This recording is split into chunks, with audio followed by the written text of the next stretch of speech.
దేవునికి స్తోత్రం. హల్లెలూయా, హల్లెలూయా. మనందరం కూడా సంతోషంగా ప్రభువుకి చప్పట్లు కొట్టి వందనాలు తెలియజేద్దాము. హల్లెలూయా. దేవునికి స్తోత్రం, దేవునికి స్తోత్రం. ఈ డైరీ ఫామ్ చుట్టుపక్కల ప్రాంతాల్లో ఉన్న దేవుని యొక్క బిడ్డలందరికీ, దూర ప్రాంతాల నుంచి కొంతమంది వచ్చి ఉండొచ్చు, ప్రతి ఒక్కరికి కూడా, అలాగే దైవజనులుగా ఉన్నవారికి వేదిక పైన కొద్దిమంది ఉన్నారు, కింద కూడా కొద్దిమంది ఉండొచ్చు. చక్కటి ఆరాధన, చక్కటి ఒక అట్మాస్ఫియర్ దైవజనులు చైతన్య గారు ఇక్కడ మీ మధ్యలో ఆయన నడిపిస్తూ ఉన్నారని నేను ప్రభుని ఎంతగానో స్తుతిస్తూ ఉన్నాను. ఈ ఆరాధన సమయము నన్ను చాలా బ్లెస్ చేసింది. Praise the Lord. హల్లెలూయా. ప్రభు యొక్క పరిచర్యను, ఇక్కడ వేదిక మీద ఉన్న వారి యొక్క పరిచర్యను కూడా ప్రభు దీవించి ఇంకను బలపరిచి ముందుకు తీసుకుని వెళ్ళి ప్రభు ఈ యొక్క పరిచర్య విస్తరణలో తన యొక్క ముద్ర, తన యొక్క ప్రస్ఫుటమైన ముద్ర ప్రభు వేయిలాగా ప్రార్థన చేద్దాం. దాదాపు ఒక 40 నిమిషాలు 50 నిమిషాల మన దగ్గర ఉంది. దేవుని యొక్క వాక్యాన్ని మనం చూడాలి. అయితే నేను మీతో వాక్య పరిచర్య పంచుకునే ముందు నేనేంటి, నా యొక్క ఆత్మ సంబంధంగా నాకున్న ఒక యోగ్యత, లేకపోతే ప్రభు నా జీవితంలో చేసిన కార్యము మీకు తెలియకపోతే మీకు నాకు మధ్యలో కనెక్ట్ అనేది ఉండదు. నన్ను ఎందుకు మీరు వినాలి, నేను ఎందుకు మీ మధ్యలో నిలబడి వాక్య పరిచర్య చేయాలని. మాది కాకినాడే, కచ్చేరిపేట పాత బస్ స్టాండ్ ఏరియా. 92వ సంవత్సరంలో నేను చాలా చిన్నపిల్లవాడిగా ఉన్నప్పుడే ప్రభు నన్ను పట్టుకున్నారు. 94వ సంవత్సరంలో నాకు ఉత్తర భారతదేశం గురించి పిలుపు వచ్చింది, సేవ కొరకు పిలుపు వచ్చింది. అర్థం చేసుకోలేని వయసు. 96వ సంవత్సరంలో ప్రభు మరల నాతో మాట్లాడినప్పుడు నేను నా జీవితాన్ని ప్రభు యొక్క పరిచర్యకు సమర్పించుకుని ఉత్తర భారతదేశానికి వెళ్ళిపోవడం జరిగింది. 96వ సంవత్సరంలో జరిగిన విషయం ఏంటంటే, నా ఇంటర్మీడియట్ అయింది, డిగ్రీ కొరకు జాయిన్ అవ్వాలి. ఏ కాలేజు, ఏ కోర్సు, దేనికి అప్లై చేయాలి అని మా ఇంట్లో వాళ్ళు అడుగుతుంటే సస్పెన్స్ అంటూ ఉండేవాడిని. ఇంటిపైన మేడ మీదకి మాత్రం వెళ్ళిపోయి ప్రార్థన చేస్తూ ఉండేవాడిని, కన్నీరు కారుస్తూ ఉండేవాడిని. కన్నీరు వస్తూ ఉండేది, నేను ఏడవాలని కాదు కానీ ఎవరి కోసం ఏడుస్తానో తెలియదు, కన్నీరు వస్తూ ఉండేది. కానీ మా ఇంటి దగ్గర నుంచి కచేరిపేటలో నుండి ఎలా చూస్తే సిపిఎం కాంపౌండ్, జిల్లా పరిషత్, కలెక్టర్ ఆఫీసు, ఆ లోపల ఉన్న చెట్లు కనబడుతూ ఉండేవి. అటువైపు నా డైరెక్షన్ ఉండేది, నేను ఏడుస్తూ ఉండేవాడిని. ఉత్తరము అని అయితే తెలుసు, నార్త్ డైరెక్షన్ అని అయితే తెలుసు. నేను నా ఫ్రెండ్స్తో చెప్తూ ఉండేవాడిని, నేను బహుశా ఇక్కడ నుంచి దేవుడు నన్ను హైదరాబాద్ తీసుకెళ్ళిపోతాడేమో, ఉత్తరం వైపు దేవుడు నన్ను నడిపిస్తూ ఉన్నాడు, నేను మీతో ఎక్కువ కాలం ఉన్నాను. అప్పటికి నాతో ఫ్రెండ్స్గా ఉన్న వాళ్ళతో నేను చెప్తూ ఉండేవాడిని. అయితే ప్రభు తన చిత్తాన్ని ఒక మ్యాగజైన్ ద్వారా నాకు బయలుపరిచారు. రాజమండ్రిలో ఆర్ట్స్ కాలేజ్లో అప్పటికి ఇంగ్లీష్ ప్రొఫెసర్గా ఉంటున్న రూఫస్ అంకుల్ గారు, ఆయన అప్పటికి ఇంకా జాబ్ రిజైన్ చేయలేదు. ఇప్పుడు చాలా మంచి పాస్టర్, ఉత్తర భారతదేశం పట్ల చాలా భారం ఉన్న యవనస్తుల మధ్యలో మంచి పరిచర్య చేస్తున్న దైవజనులు రూఫస్ గారు. ఆయన మా నాన్నగారికి ఎప్పుడో పరిచయము, చాలా సంవత్సరాల మధ్యలో గ్యాప్స్లో ఎవరి స్టడీస్ వాళ్ళు అయిపోయినాయి, ఎవరి వివాహాలు అయిపోయినాయి, పిల్లలు ఉద్యోగాలు వాళ్ళు చేసుకుంటారు. మా నాన్నగారు ఇక్కడ కాకినాడలో జిల్లా పరిషత్ హై స్కూల్ ఆయన హెడ్ మాస్టర్గా ఉంటూ, మా మమ్మీ జనరల్ హాస్పిటల్లో హెడ్ నర్స్గా ఉంటూ, ఇక్కడ వీళ్ళ జీవితాలు వీళ్ళవి. రాజమండ్రిలో ఆయన రఫ్గా కోట్ చేసి మ్యాగజైన్ పంపించారు, సిలువస్వరం అనే మ్యాగజైన్. అందులో ఆ మ్యాగజైన్లో ఉత్తర భారతదేశం గురించి కొన్ని ప్రార్థనా విషయాలు రాసున్నాయి. ఆఖరి పేజీలో వెనకతల పోస్ట్ చేస్తారు, మడత పెట్టేసి అడ్రస్ అది ఉంటుంది. ఆ రెండో వైపు కొన్ని ప్రార్థనా రిక్వెస్ట్లు ఉన్నాయి. అందులో ఏముందనంటే, ఉత్తర భారతదేశంలో సేవకుల అవసరత చాలా ఉంది, డెహ్రాడూన్లో ఉన్న బైబిల్ కాలేజ్ గురించి ప్రార్థన చేయండి, వారు ఉత్తర భారతదేశం కొరకు సేవకులను తరఫీదు చేస్తున్నారు అని. నేను అది ఒక మే నెలలో మిట్ట మధ్యాహ్నం 3 గంటల టైంలో, బాగా ఎండగా ఉన్న టైంలో, నాకు ఇప్పటికీ అలవాటు, సాధారణంగా ఏదైనా చేతిలోకి వస్తే దాదాపు పూర్తిగా కూడా నిలబడే చదివేస్తాను. ఒకసారి అయితే ఒక మంచి పుస్తకం నా చేతికి దొరికింది, దాదాపు రాత్రంతా నిలబడి ఆ పుస్తకాన్ని అవగొట్టేశాను. అప్పుడు నేను హిమాచల్లో ఉన్నాను అన్నమాట. నేను ఇప్పటికీ కూడా చాలా రోజులు అవసరతను బట్టి పని ఉంటే 2 రాత్రులు నిద్ర లేకుండా పని చేయగలను. ప్రభు యొక్క పని, ప్రభు యొక్క వాక్యానికి సంబంధించి, క్లాసెస్కి సంబంధించి. నేను ఆ గోడకి జారబడి ఆ మ్యాగజైన్ అంతా కూడా చదివేశాను. వెనక్కి తిరిపి ఇంకా లాస్ట్ స్ట్రిప్ ఉంది, అది కూడా ఏది వదలకుండా మొత్తం అంతా కూడా చదవాలి. చాలామంది ఇప్పుడు చదవట్లేదు. మీరు బుక్ స్టాల్స్కి వెళ్ళండి, దేవుని బిడ్డలు యవనస్తులు చాలామంది ఉన్నారు. చదవగలిగినన్ని పుస్తకాలు కూడా చదవాలి. లెక్క చెప్పొద్దు 2 లక్షలు చదివానని దయచేసి, కానీ మంచి పుస్తకాలన్నీ కూడా చదవండి, చదవగలిగిన పుస్తకాలన్నీ కూడా చదవండి. భక్తుల యొక్క చరిత్రలు చదవండి, బైబిల్ చదవాలి. బైబిల్ మీద ఆధారం చేసుకుని రాయబడిన గొప్ప గొప్ప ప్రార్థనా పరులు, భక్తుల యొక్క జీవిత చరిత్రలు చదవాలి, బైబిల్ చరిత్ర చదవాలి, సంఘ చరిత్ర చదవాలి, మిషనరీ స్టోరీస్ చదవాలి. Praise God. నేను ఆ మ్యాగజైన్ అంతా కూడా చదివిన తర్వాత వెనకాతల ఈ పేజీలో నేను ఇది చదువుతూ ఉన్నప్పుడు ప్రభు నాతో మాట్లాడుతాడు. ఆ మధ్యాహ్నం ఆ యొక్క డెహ్రాడూన్ బైబిల్ కాలేజ్, డెహ్రాడూన్లో బైబిల్ కాలేజ్, ఉత్తర భారతదేశము అనే పదాలు ఆ యొక్క మ్యాగజైన్లోంచి ఇలా బయటికి వస్తున్నట్టుగా zoom in zoom out, zoom in zoom out అవుతున్నట్టుగా నా కళ్ళ ముందు కనబడుతుంది. నేను ఖచ్చితంగా దేవుని యొక్క స్వరం విన్నాను, నువ్వు వెళ్ళవలసిన ప్రాంతం ఇదే అని. మా నాన్నగారు సాయంకాలం వచ్చారు, సెలవుల టైంలో కూడా హెడ్ మాస్టర్లకు పని ఉంటుంది కదా, స్కూల్ నుంచి వచ్చారు. 5:30 ఆ టైంకి మా డాడీతో చెప్పాను, దేవుడు నాతో మాట్లాడాడు, నేను ఉత్తర భారతదేశం వెళ్తున్నాను, డెహ్రాడూన్ వెళ్తున్నాను, బైబిల్ కాలేజీకి వెళ్తున్నాను. అప్పటికే ఇంట్లో పెద్ద మ్యాప్ ఉండేది, మా నాన్నగారు హెడ్ మాస్టర్ కదా, పెద్ద ఇండియా మ్యాప్ ఉండేది. చాలా ట్రై చేశాను, డెహ్రాడూన్ అనేది ఎక్కడుందో నాకు దొరకలే. మా నాన్నగారు వచ్చినప్పుడు చెప్పాను, ఒరే బాబు, ఎప్పుడో ఇందిరాగాంధీ అక్కడ చైనా టిబెట్ ఆ గొడవలలో పారిపోయి వచ్చిన వాళ్ళకి శరణార్థి శిబిరంగా ఆ ప్రాంతాన్ని ఇందిరాగాంధీ గారు ఇచ్చారని విన్నాను, కానీ అది ఎక్కడుందో నాకు కూడా తెలియదు, ఎలా వెళ్తావు? ఆ రోజు రాత్రి దాదాపు 10-11 గంటల టైంలో 15 సంవత్సరాల ఎడబాటు తర్వాత అంకుల్ రూఫస్ అనుకోకుండా రాజమండ్రి వెళ్ళిపోయే బస్సు మిస్ అయ్యి కాకినాడ ఏదో పని మీద వచ్చి మా ఇంటికి వచ్చారు. ఎందుకంటే అక్కడే పాత బస్ స్టాండ్ దగ్గర నుంచి బస్సులు వెళ్తూ ఉండేవి ఆ రోజుల్లో, సామలకోట, రాజమండ్రి, ఏలేశ్వరం ఇటువైపు. ఆ బస్సు మిస్ అయింది. సరే అన్న ఇక్కడ దగ్గరలోనే ఎక్కడో ఉన్నాడు కదా అని ఆయన అడుగుతుంటూ శామ్యుల్ మాస్టర్ గారు ఇల్లు ఎక్కడని అడుగుతూ మా ఇంటికి వచ్చారు రాత్రి 10-11 ఆ టైంకి. అప్పుడు మా మమ్మీ మా అక్క పడుకుండిపోయారు కూడా. నేను, మా అన్నయ్య, మా డాడీ, మేము ముగ్గురు మాత్రమే మెలకుగా ఉన్నాం. చాలా ఆశ్చర్యము. మా నాన్నగారు వెంటనే అన్నారు, బాబు చూడరా వీడేదో అంటున్నాడు అని అంటే, వెంటనే ఆయన చాలా డిస్కరేజింగ్గా మాట్లాడారు. చాలా దూరం 3-4 రోజులు ట్రైన్లో ప్రయాణం పడుతుంది, నువ్వు ఎప్పుడు ఇంటి నుంచి దూరంగా ఉండలేదు, అక్కడ మన ఆంధ్ర భోజనం దొరకదు, ఎండిపోయిన రొట్టెలు ఇస్తారు. ఇక్కడ నుంచి కొంతమంది నేను పంపించడానికి ట్రై చేశాను, వాళ్ళకి అక్కడ వాతావరణం సూట్ అవ్వలేదు, భోజనం సూట్ అవ్వలేదు, రక్త విరోచనాలు అయిపోతూ ఉంటాయి, చలి చాలా ఎక్కువగా ఉంటుంది. మనలాగా ఇక్కడ సాంబారు, పెరుగన్నం, ముద్దపప్పు ఏం దొరకవు, వాళ్ళు ఏదో పెడతారు. అంకుల్ అయినా సరే వెళ్తాను అంకుల్, అయినా సరే వెళ్తాను అంకుల్. ఒరే బాబు, నువ్వు ఇక్కడ తెలుగు మీడియంలో చదివావు, అక్కడ ఇంగ్లీష్ మీడియంలో చదువు ఉంటుంది, ఇంత లావు పుస్తకాలు ఉంటాయి, థియాలజీ అంటే, బైబిల్ ట్రైనింగ్ అంటే నువ్వు ఏదో అనుకుంటున్నావు. లేదు అంకుల్, వెళ్తాను అంకుల్.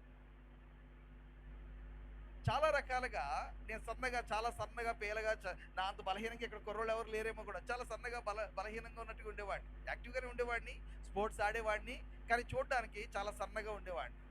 నువ్వు ఇలా బలహీనంగా ఉన్నావు, అక్కడ చలికి తట్టుకోగలవా లేదా? లేదు అంకుల్, వెళ్తాను అంకుల్. ఇంకా ఆయన ఎన్ని విషయాలు చెప్పినా సరే అన్నిటికీ లేదు అంకుల్, వెళ్తాను అంకుల్, లేదు అంకుల్, వెళ్తాను అంకుల్ అని నేను చెప్తూ ఉంటే ఆయనకి అర్థమైంది ప్రభు నిజంగానే నాతో మాట్లాడారు, నన్ను పిలుచుకున్నారని. ఆయన వెంటనే నన్ను ఎన్టీసీ డెహ్రాడూన్ బైబిల్ కాలేజ్కి నన్ను పంపించడం జరిగింది. ఆ 96వ సంవత్సరంలో నేను అలాగ ప్రభు యొక్క పిలుపును అందుకుని ఉత్తర భారతదేశానికి వెళ్ళడం జరిగింది. ఉత్తర భారతదేశం గురించి నేను చెప్తాను. ఆ తర్వాత రోజుల్లో చాలా చాలా దీర్ఘమైన స్టోరీ. 96వ సంవత్సరం నుంచి ప్రభు నా జీవితంలో ఉత్తర భారతదేశంలో నా ద్వారా, నా టీం ద్వారా దేవుడు ఏం కార్యాలు చేశాడని. అయితే జమ్మూ కాశ్మీర్ మొదలుకొని హిమాచల్, పంజాబ్, అలాగే ఉత్తరాఖండ్, బీహార్, జార్ఖండ్, నేపాల్, ఈ ప్రాంతాలన్నింటిలో, ఒరిస్సాలో కూడా కొద్ది జిల్లాల్లో అద్భుతమైన పరిచర్య చేయడానికి, అనేక మంది ప్రభు నమ్ముకోవడానికి, అనేక మంది ట్రైనింగ్ సెంటర్స్లో ప్రభు యొక్క సువార్థికులుగా, సేవకులుగా, సంఘ స్థాపకులుగా సిద్ధపరచబడ్డానికి, వారిప్పుడు దేవుని యొక్క పరిచర్యలో చాలా విస్తారంగా వాడబడ్డానికి ప్రభు ఈ యొక్క బలహీనమైన ఘటాన్ని వాడుకున్నారు. దేవునికి స్తోత్రం. ప్రభు నన్ను పిలుచుకున్నప్పుడే కానీ, ఇప్పుడే కానీ నాకు ఏ యోగ్యత లేదు, ఏ క్యాపబిలిటీ లేదు. నేను ఇక్కడ మీరు ఆపరేట్ చేస్తున్న ఏవి కూడా నేను ఆపరేట్ చేయలేను. ఇంకా చెప్పాలంటే ఒక నట్టు బోల్ట్ విప్పడం ఎలాగో, పెట్టడం ఎలాగో కూడా నాకు తెలియదు. అసలు నేను వెనక్కి తిరిగి చూసుకున్నప్పుడు ఒకే ఒక విషయం నేను ప్రభు దగ్గర ఇప్పటికీ కూడా ఏడుస్తూ ఉంటాను. ప్రభు, ఆ కాకినాడలో ఎంతో బలవంతులు, ఎంతో ఆరోగ్యవంతులు, ఎంతో నాకంటే తెలివైన వారు, నాకంటే చురుకైన వారు, నాకంటే చదువు ఉన్నవాళ్ళు, నాకంటే ఎన్నో యోగ్యతలు, పాటల విషయంలోనే కానీ, మాటగారితనం విషయంలో కానీ, చూపుల విషయంలోనే కానీ, తలాంతుల విషయంలోనే కానీ నాకంటే చాలా అద్భుతమైన వాళ్ళు కాకినాడలో చాలామంది ఉన్నారు కదా, నన్నెందుకు పిలుచుకున్నావు? ఏ యోగ్యత, ఏ మంచితనము లేని నన్ను ఎందుకు పిలుచుకున్నావు అన్నప్పుడు అది కేవలం ప్రభుకి ఇష్టమైంది, ప్రభు చిత్తమైంది. ఈ అత్యంత బలహీనుడిని అత్యంత విపరీతమైన పరిస్థితుల్లో, మంచు కొండల మధ్యలో, మిలిటెంట్స్ మధ్యలో, మావోయిస్టుల మధ్యలో, కరెంటు కూడా ఇప్పటికీ కూడా కరెంటు, రోడ్లు, వస్తువులు లేని ప్రాంతాల్లో మనుషులు మామూలుగా మన ఆంధ్రప్రదేశ్ వాళ్ళు, సౌత్ ఇండియా వాళ్ళు ఊహించడానికి కూడా అందనంత భయంకరమైన పరిస్థితుల్లో, వాతావరణాల్లో, కొండల్లో ప్రభువు నన్ను నిలబెట్టుకున్నారు, వాడుకున్నారు. దేవునికే మహిమ, దేవునికే స్తుతి, స్తోత్రం కలుగును గాక. ఆమేన్. 96వ సంవత్సరంలో ప్రభు నాతో మాట్లాడడం ద్వారా ప్రభు ఈ కార్యం చేస్తే ఇక్కడున్న వాళ్ళు అనేక మంది మీరు, మీ కుటుంబాలు, మీ బిడ్డలు ప్రభు యొక్క పరిచర్యకు సమర్పించుకుంటారని, లేదా మిషనరీ పరిచర్య కొరకు ప్రార్థన చేస్తారని, మరి ముఖ్యంగా ఉత్తర భారతదేశం గురించి ప్రార్థన చేస్తారని నేను మిమ్మల్ని అభ్యర్థిస్తూ ఉన్నాను. ఈ విషయాలు అందుకొరకు చెప్తూ ఉన్నాను. దేవునికి స్తోత్రము. మరి మీలో ఎంతమంది ఉత్తర భారతదేశం గురించి ప్రార్థన చేస్తారో లేదో నాకైతే తెలియదు. అక్కడ చాలా డిఫరెంట్ అట్మాస్ఫియర్, సేవ బాగా జరుగుతుంది. నిజంగా వెళ్ళి ధైర్యంగా ఉండి అక్కడ ప్రభు యొక్క సేవ చేయాలనుకునే వారికి ఉత్తర భారతదేశము చాలా కరెక్ట్. ఒక మంచి పోరాటము, మంచి ప్రతిఫలము ఉత్తర భారతదేశంలో ఉంది. అయితే కొంచెం ధైర్యం చేయాలా, కొంచెం తెగించాలి. ప్రభు కొరకు ఒక గోధుమ గింజలాగా భూమిలో పడిపోయి చనిపోవడానికి ఎవరైతే ఇష్టపడతారో వాళ్ళ ద్వారా దేవుడు గొప్ప కార్యాలు చేయడానికి సిద్ధంగా ఉన్నాడు. Praise the Lord. మనకి ఆంధ్రప్రదేశ్లో కంటే కూడా చాలా మంచి వాతావరణంలో ఉత్తర భారతదేశంలో సేవ జరుగుతుంది. ఎవరైనా వచ్చి ఉత్తర భారతదేశంలో చాలా కష్టాలు ఉన్నాయనంటే నమ్మొద్దు, వాళ్ళ డబ్బుల కోసం చెప్తారన్నమాట. మీరు ఒక 500 నెలల పంపించేస్తారని చెప్తున్నారు అంతే. నేను 96 సంవత్సరం నుంచి ఉత్తర భారతదేశంలో ఎన్ని రాష్ట్రాల్లో ఉండి పరిచర్య చేసి వచ్చినలా చెప్తున్నాను. కష్టాలు ఏమీ లేవు. కష్టాలు నిజమైన సువార్త చేసే వాళ్ళకి, నిజమైన పరిచర్య చేసే వాళ్ళకి ఎక్కడైనా ఉంటాయి ప్రపంచంలో. దేవునికి స్తోత్రం. ఎందుకంటే మన శత్రువు కామన్. అది ప్రపంచంలో ఎక్కడైనా సరే మన శత్రువు కామన్. సాతాను ఎక్కడైనా సాతానే. వాడి అనుచరగణం ఎక్కడైనా అనుచరగణమే. వాడి బలము, వాడి కుయుక్తులు ఎక్కడైనా సరే ఒకేలాంటివి. మన శత్రువు కామన్ కాబట్టి మనుషులెవరు కూడా మన శత్రువులు కాదు క్రైస్తవులకి. సాతాను, సాతాను యొక్క రాజ్యము, సాతాను యొక్క అనుచరులు, దురాత్మల సమూహం. మనం పోరాడేది రక్తమాంసాలతో కాదు, ఆకాశ మండలం దురాత్మల సమూహంతో మనం పోరాడుతున్నాం. కాబట్టి ఈ పోరాటం కామనే ఎక్కడైనా సరే. కాబట్టి ఉత్తర భారతదేశం గురించి మీరు ప్రార్థన చేయండి. ఇంకా 2026లో ఇంకా బలంగా ప్రభు యొక్క పరిచర్య చేయాలని ఆశపడుతూ ఉన్నాము. సాధారణంగా నేను తెలిసిన వాళ్ళు ఎక్కడే ఉన్నారా అని అంటారు. నాకు ఎక్కడైనా కనబడితే ఎదురైతే నేను చెప్తాను అది మీ లోపమే. నేను ఇక్కడే ఉన్నాను, కాకినాడలో ఉన్నానంటే మీ లోపం. మీరు నన్ను పంపించట్లే, నేను అక్కడే ఉండేలా ప్రార్థన చేయండి, అక్కడే ఎక్కువ రోజులు ఉండాలని ప్రార్థన చేయండి అని నేను చెప్తూ ఉంటాను. అసలు ఈ సమయంలో నేను కాశ్మీర్ టీంతో కానీ, హిమాచల్ టీంతో కానీ, జార్ఖండ్ వాళ్ళు కూడా చాలా అడిగారు, ఒరిస్సా వాళ్ళు కూడా చాలా అడిగారు. కానీ ఈ సమయంలో కాకినాడలో గోస్పల్ ఇప్పుడు కూడా మేము సంఘస్థులందరం కూడా ఈ యొక్క డైరీ ఫారం చుట్టుపక్కల ప్రాంతంలో కాలినడకన అలాగా కరపత్రాలు పంచుకుంటూ, పాటలు పాడుకుంటూ, సువార్త చెప్తూ, ఒక్కొక్క జంక్షన్లో ప్రార్థన చేస్తూ ఇక్కడికి వచ్చాము. ఒక 3-4 రోజుల క్రితం గొడారగుంట ప్రాంతం చేశాము. తర్వాత భానుగుడి జంక్షన్కి అటువైపు సరఫవరం వైపు మధ్యలో ఆ ప్రాంతాలు చూసాం. నిన్న ఎక్కడ చేసామమ్మా? రైట్, నిన్న ఇంద్రపాలెము ఆ ప్రాంతాలు చేసాం. ఇది యొక్క ప్రభు యొక్క పరిచర్య మనందరం కూడా ఈ మీటింగ్ ఓకే, ఇది ఓకే. ఇది అయిన తర్వాత, ఇది పెట్టక ముందు, ఇది అయిన తర్వాత మనము ప్రభు యొక్క పరిచర్య చేద్దాం. బయటికి వెళ్దాము, రోడ్ల మీదకి వెళ్దాము, ప్రభువుని గురించి ప్రకటిద్దాము, పాడుదాము, క్రిస్మస్ క్యారల్స్ పాడుదాము. అందరూ నిద్రపోయిన తర్వాత క్రైస్తవులు ఇంటికి వెళ్ళి యేసుక్రీస్తు మీ కొరకు జన్మించాడు, మీ కొరకు చనిపోయాడని ఆల్రెడీ 50 ఆదివారాలు, 52 ఆదివారాలు చర్చిలకు వెళ్ళే వాళ్ళ ఇంటికి వెళ్ళి అర్ధరాత్రి చెప్పడంలో అసలు అర్థం ఏమీ లేదు. రైట్. వెలుగుండగానే, రోడ్డు మీద అందరూ జనం ఉండగానే జనసమూహాలకు మనము ప్రకటిద్దాం. Praise the Lord. రైట్. దేవుని యొక్క వాక్యములో ఉండి చాలా ప్రాముఖ్యమైన విషయాలు నేను మీతో పంచుకోవాలని అనుకుంటున్నాను. మరి ఎంతమంది దేవుని యొక్క వాక్యం నిజంగా వినడానికి, నేర్చుకోవడానికి వచ్చారో నాకు తెలియదు. ఎంతమంది వినడానికి వచ్చారమ్మా? దేవుని యొక్క వాక్యం మేము వినడానికి వచ్చామన్న వాళ్ళు ఎంతమంది ఒకసారి చేయొద్దండి. మీకు తెలియక చేయొత్తారు పాపం, దించేయండి అమ్మా. దేవుని యొక్క వాక్యం నేర్చుకోవడానికి ఎంతమంది వచ్చారు? నేర్చుకోవడానికి వచ్చిన వాళ్ళు కనీసం ఒక పెన్ను, ఒక నోట్బుక్, బైబిల్ అన్నీ పెట్టుకుని వస్తారు. దేవునికి స్తోత్రం. ఎంతమంది తీసుకొచ్చారు చూడొచ్చా? ఇదేమి రివైవల్ మీటింగ్ కాదు, చర్చిలో మీటింగ్ కాదు. మీరు మామూలుగా వచ్చారు, క్రిస్మస్ కదా అని సరదాగా వచ్చారు. పాపం నాలంటోడు ఎదురుగుండా మీకు దొరికాడు. ఏం చేస్తాం మరి? దేవుని యొక్క సన్నిధికి ఎప్పుడు వచ్చినానమ్మా ఆకలితో రావాలి, ఆసక్తితో రావాలి, ఎక్స్పెక్టేషన్తో రావాలి. లేకపోతే మనుషులు ఎవరు నిలబడినా సరే వ్యర్థమే. అది మీరు ఒకసారి ప్రయత్నం చేయండి. ఆ రోజు ప్రభు ఇవాళ నీ వాక్యం వినడానికి నేను వెళ్తున్నాను, నాతో మాట్లాడాను, మీరు మోకరించి ప్రార్థన చేసుకుని వచ్చిన రోజు చాలా భిన్నంగా ఉంటుంది. ఇక్కడ సేవకుల్లో ఏముండదు, సేవకులు కూడా మీలాంటి వారే, మీలో ఒకరే. సేవకులు కూడా మీలాంటి వారే, మీలో ఒకరే. కొంత పరిచర్య ధర్మం జరిగించాలి కాబట్టి ప్రభు యొక్క ఏర్పాటు చెప్పిన ముందు నిలబడవలసి వస్తుంది, కుర్చీ మీద కూర్చోవలసి వస్తుంది తప్ప అన్ని విషయాల్లో కూడా మేము మీలాంటి వారమే. నేను ఏమన్నా అతీతుణ్ణి పైనుంచి ఊడిపడ్డానని ఏదన్నా నేను అనుకుంటే నేను ఆల్రెడీ పత్రం అయిపోయినట్టు. No, no, no. అది నిజం కాదు. ఓన్లీ పరిచర్య ధర్మం జరిగించడానికి కొంతమందిని ప్రభు ఇక్కడ, నేను నా తర్వాత మళ్ళీ ఇటువంటి వాళ్ళని అనేక మందిని నేను సిద్ధం చేయాలా. మీరు తర్వాత ఎక్కడో చోట నిలబడి దేవుని యొక్క పరిచర్య చేయాలి. రైట్. కాబట్టి దేవుని యొక్క వాక్యము నేర్చుకోవాలి. నేను ఇక్కడికి రావడానికి ప్రభు కారణము మానవీయంగా సహోదరులు మరి చైతన్య గారు మరి ఆహ్వానించిన ప్రతి ఒక్కరిని బట్టి నేను ఎంతగానో ప్రభుకి వందనాలు తెలియజేస్తున్నాను. లూకాసు వార్త 2వ అధ్యాయము 25వ వచనం. లూకాసు వార్త 2వ అధ్యాయము 25వ వచనము. ఆ క్రిందకి మనం చదువుదాము. వీలైనంత వరకు మనం ఎంతవరకు ఈ యొక్క వాక్య భాగాన్ని అధ్యయనం చేయగలమో చూద్దాం. రైట్. యెరూషలేమునందు సిమెయోనను ఒక మనుష్యుడు ఉండెను. అమ్మా అమ్మ చదవండి, పర్లేదు. ఎవరో అతడు నీతిమంతుడును భక్తిపరుడునయ్యుండి ఇశ్రాయేలు యొక్క ఆదరణ కొరకు కనిపెట్టువాడు. పరిశుద్ధాత్మ అతని మీద ఉండెను. థ్యాంక్ యూ అమ్మ. చిన్న ప్రార్థన చేసుకుందాము. ప్రతి ఒక్కరూ ఈ వాక్య భాగం మీద మీ చెయ్యి ఉంచండి.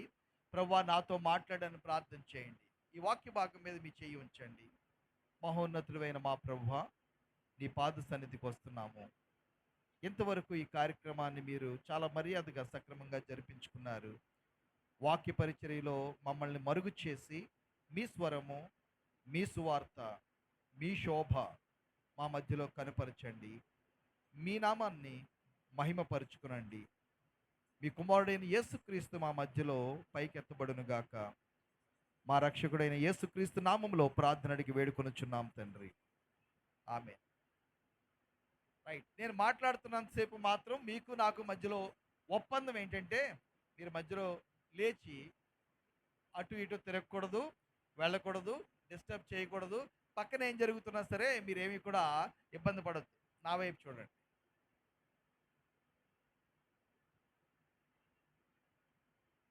దేవునికి స్తోత్రం. హల్లెలూయా. రైట్. నా మైక్ ఉంది కదా, నా వినబడుతుంది కదా. క్రిస్మస్ అనేది దేవుని యొక్క వాక్యములో ఆ పదం లేకపోయినప్పటికీ దేవుడు శరీరధారిగా ఈ లోకానికి రావడాన్ని గురించిన చాలా ప్రవచనాలు పాత నిబంధనలో ఉన్నాయి, నూతన నిబంధనలో వాటి నెరవేర్పు సువార్తల్లో మనకు కనబడుతుంది. పర్యవసానము క్రీస్తు శరీరధారిగా ఈ లోకానికి రావడం వలన లోకమంతటికి కలిగిన ప్రయోజనం ఏంటి, లాభం ఏంటి, ఆశీర్వాదం ఏంటి, మార్పు ఏంటి, విడుదల ఏంటి, ఆ రక్షణ ఏంటి, ఆ విషయాలన్నిటితో కూడా బైబిల్ నిండి ఉంది. కాబట్టి బైబిల్ అంతట్లో కూడా యేసుక్రీస్తు శరీరధారిగా ఈ లోకానికి రావడము, ఆయన జీవితము, ఆయన మరణ పునరుత్థానాలు, ఆ తర్వాత సంఘము ఏ విధంగా ఆ ఉద్దేశాలన్నింటినీ కూడా నెరవేరుస్తూ ఆ క్రీస్తు యొక్క సారూప్యతలోనికి మారుతూ ఉందో దాని గురించిన బోధే. కాబట్టి క్రిస్మస్ అనేది బైబిల్ నుంచి ఆ పదం కనబడినప్పటికీ దూరం కాదు. అయితే ప్రాబ్లం ఎక్కడ వస్తుందనంటే, ఫలానా తారీఖునే యేసు ప్రభు పుట్టాడు అని ఆ రోజుకి అత్యంత ప్రాధాన్యత ఇచ్చేయడము, ఆ రోజున ఒక పండగలాగా చేసుకోవడానికి ప్రయత్నం చేయడం, అది కొంచెం వాక్యానికి అతీతం అవుతుంది. అలాగని ఫలానా ఇంకో రోజు ఏదో పుట్టాడని అది తప్పు, ఆ రోజు పుట్టలేదని మనం వాదించడం కూడా అవసరం లేదు. అసలు యేసు ప్రభు ఏ రోజు పుట్టాడన్న వాదన కంటే కూడా యేసుక్రీస్తు యొక్క పుట్టిన సందర్భాన్ని పురస్కరించుకుని మనం ఈ కార్యక్రమాలు చేస్తున్నాం. Praise the Lord. రెండవది, ఈ యొక్క స్టార్ కానీ, ఈ యొక్క క్రిస్మస్ తాత అని అంటాము, ఈ ట్రీ కానీ, వీటన్నిటికీ చాలా ఆస్కారం ఉంది.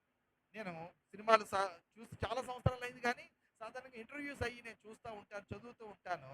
వాటిలో చాలామంది సినిమా స్టార్స్, అది హిందీ వాళ్ళే కానీ, తెలుగు వాళ్ళే కానీ, చాలామంది వ్యాపారవేత్తలు, చాలామంది అన్యులైన వాళ్ళు కూడా వాళ్ళ ఇంటర్వ్యూస్లో చెప్పారు, ఏంటి మీరు ఇంట్లో ఏది బాగా సెలబ్రేట్ చేసుకుంటారు అని. అంటే చాలామంది పెద్ద పెద్ద వాళ్ళందరూ, డబ్బున్న వాళ్ళందరూ కూడా మా పిల్లలకి మాకు కూడా క్రిస్మస్ అంటే ఇష్టమనే చెప్పారు చాలామంది. అన్ని పండుగల కంటే చాలా బాగా ఎక్కువగా చేసుకునేది, చాలా అందంగా ఇల్లు ఇల్లు డెకరేట్ చేసుకునేది క్రిస్మస్లోనే. అన్ని మతాల వాళ్ళు. అందులో నేను హీరోల పేర్లు తీసుకుని కానీ ముస్లిమ్స్ అయిన వాళ్ళు కూడా ఉన్నారు, చాలా పెద్ద పెద్ద స్టార్స్ అయిన వాళ్ళు. ఈ క్రిస్మస్ లోకమంతా కూడా ఎందుకు జరుపుకుంటున్నారు అనేది మనం ఆలోచన చేస్తే, మనము ఆ క్రిస్మస్ జరుపుకోవడానికి యోగ్యత మనకు ఉందా, ఆ సిద్ధపాటు మనకుందా, ఆ క్రిస్మస్ యొక్క ప్రయోజనం మనం పొందుకున్నామా లేదా అనేది మనకి ఇక్కడ ఇవాళ తెలుసుకోవాలి. Praise Lord. ఇక్కడ కూర్చున్న వాళ్ళలో మీలో ఎంతమంది వాక్యానుసారంగా నిజంగానే ప్రభు అయిన యేసుక్రీస్తు శరీరధారిగా రావడానికి, షార్ట్లో క్రిస్మస్, యేసుక్రీస్తు శరీరధారిగా రావడం, దేవుడు మానవావతారంలో రావడం, కృపాసత్య సంపూర్ణుడిగా రావడం, షార్ట్లో మనం ఈజీగా ఉంటుందని క్రిస్మస్ క్రిస్మస్ క్రిస్మస్ అనే మాట వాడతాం. ఆ క్రీస్తు శరీరధారిగా వచ్చిన ప్రయోజనము మనం అందరము పొందుకున్నామా? అది మన జీవితంలో నెరవేరిందా? దేవుడు నిజంగానే మన హృదయంలో కార్యం చేశాడా లేదా, లేకపోతే ఇదంతా కూడా వ్యర్థమనే విషయాన్ని మనం ఆలోచన చేయాలి.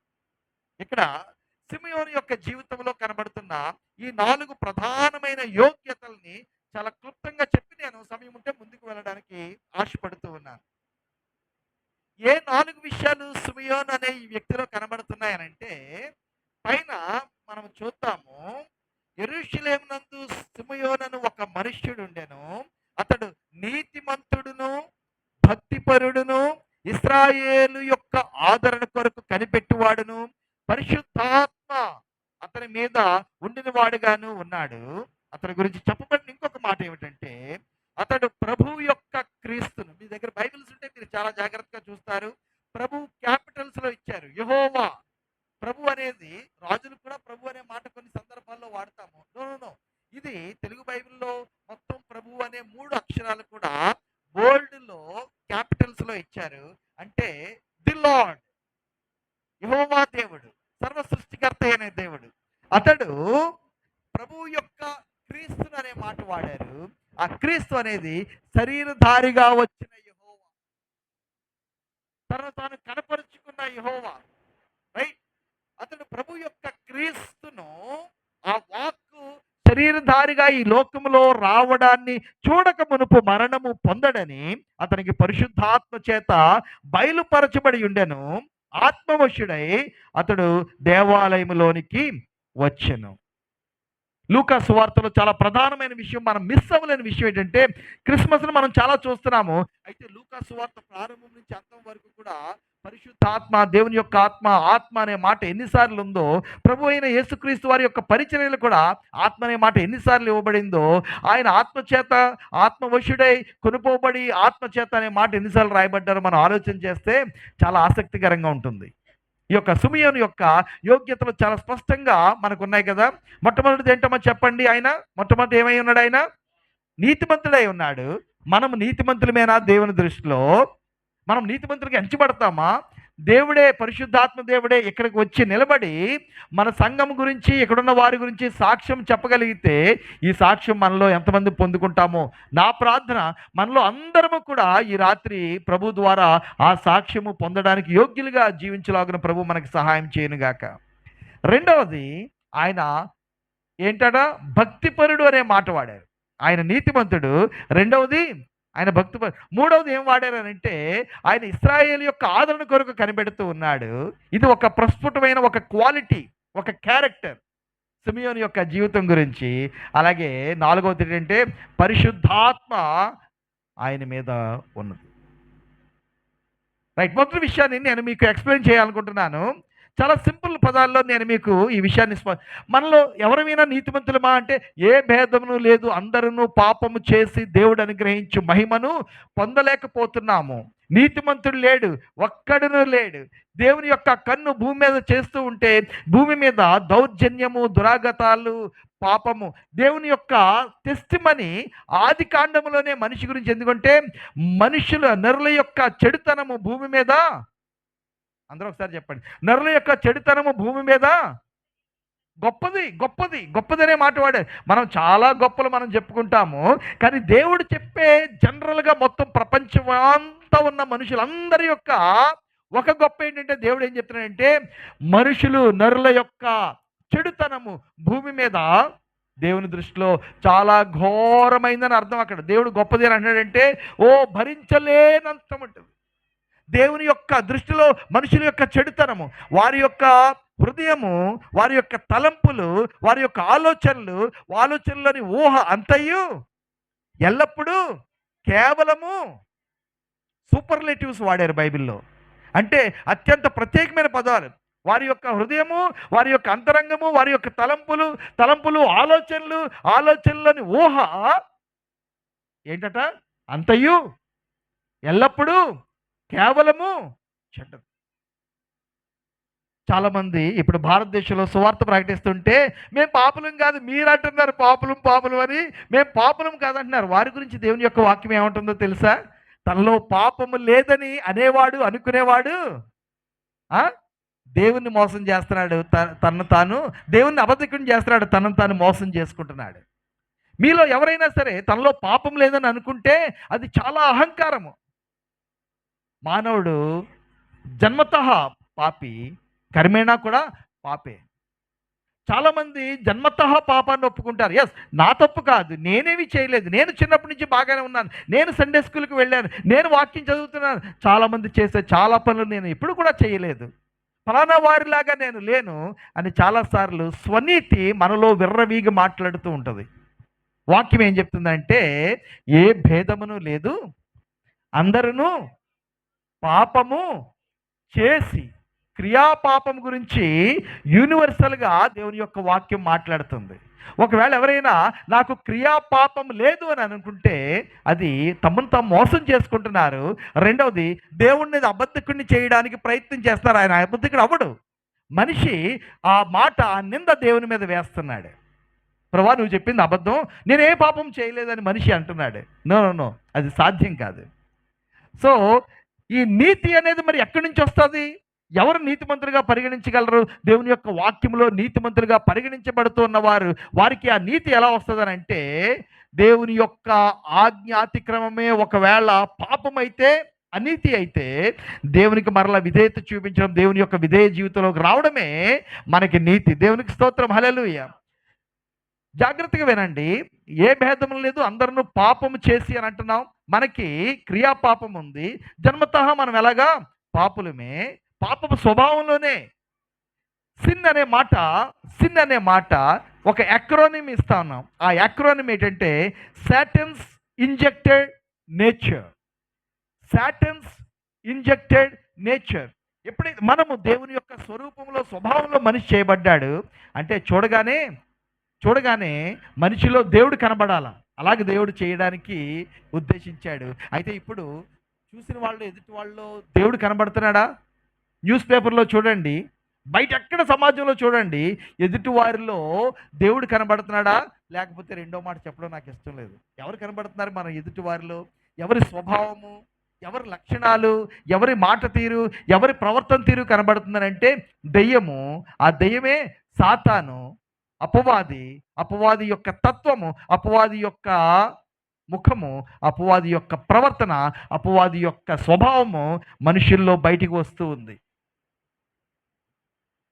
కాబట్టి నీతి అనేది లేదు, నీతిమంతుడు లేడు, ఒక్కడూ లేడు. ఇది వాక్యం యొక్క సత్యము. ఇది చాలా భయంకరమైన విషయం. ఆదాము మొదలుకొని ఆ తర్వాత పుట్టిన వాళ్ళందరూ కూడా పాపంలో పుట్టిన వారే. సాటన్స్ ఇంజెక్టెడ్ నేచర్ అనేది మనిషికి వచ్చేసింది. ఒక వైరస్ ఎక్కించేసినట్టుగా, ఒక పొల్యూటెడ్ బ్లడ్ ఎక్కించేసినట్టుగా, ఒక మందు ఎక్కించేసినట్టుగా పాపము సమస్త మానవాళి యొక్క శరీరంలో నరనరాల తరతరాన కూడా ప్రవహిస్తుంది. ఆ పాపం మల్టిప్లై అవుతుంది, పాపము రంగులు మార్చుకుంటుంది, పాపము విధానాలు మార్చుకుంటుంది, పాపము ఇంకా పెరుగుతూనే ఉంది తప్ప పాపానికి విరుగుడు ఎంతవరకు ఏ మనిషి కూడా కనుక్కోలేకపోయాడు. కాబట్టి దేవుని దృష్టిలో నీతిమంతులుగా ఉండాలనంటే ఒకే ఒకటి, ఆ నీతి అనేది ప్రభు దగ్గర నుంచి వస్తుంది. ఎవరైతే యేసు ప్రభువా నేను పాపినని నేను తెలుసుకున్నాను, నేను పాపంలో జీవిస్తున్నాను తెలుసుకున్నాను, నా పాపానికి ప్రాయశ్చిత్తము, పరిష్కారము, క్షమాపణ నీవే అని తెలుసుకున్నాను, ప్రభువా నా హృదయంలోనికి రా, నన్ను నీ రక్తంతో కడుగు, నన్ను నీ బిడ్డగా చేసుకో అని ఎవరైతే సిన్సియర్గా ప్రార్థన చేస్తారో వాళ్ళను ప్రభు అప్పుడే ఆ క్షణమే క్షమిస్తాడు.